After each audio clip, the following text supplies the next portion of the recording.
જૂનાગઢ શહેરમાં વરસ્યો ધોધમાર વરસાદ। 8 દિવસના વિરામ બાદ જૂનાગઢ શહેરના Kalwa Chowk, bus station, railway station, Bilkha road સહિતના વિસ્તારમાં ધોધમાર વરસાદને પગલે રોડ પરથી વરસાદી પાણી વહેતા થયા।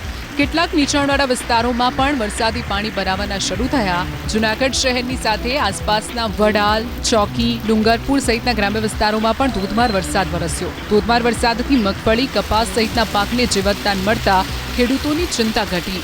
લાંબા વિરામ બાદ ભાવનગર શહેરમાં પણ વરસ્યો ધોધમાર વરસાદ। શહેરના Akavada, Kaliyabid, Chitra, Fulsar, ISKCON mega city, hill drive સહિતના વિસ્તારમાં ભારે પવન સાથે ધોધમાર વરસાદને પગલે શહેરના કેટલાક નીચાણવાળા વિસ્તારોમાં જળભરાવની સમસ્યા।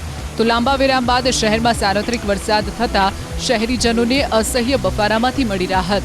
લાંબા વિરામ બાદ ભાવનગર શહેરમાં પણ વરસ્યો ધોધમાર વરસાદ। શહેરના Akavada, Kaliyabid, Chitra, Fulsar, ISKCON mega city, hill drive સહિતના વિસ્તારમાં ભારે પવન સાથે ધોધમાર વરસાદને પગલે શહેરના કેટલાક નીચાણવાળા વિસ્તારોમાં જળભરાવની સમસ્યા।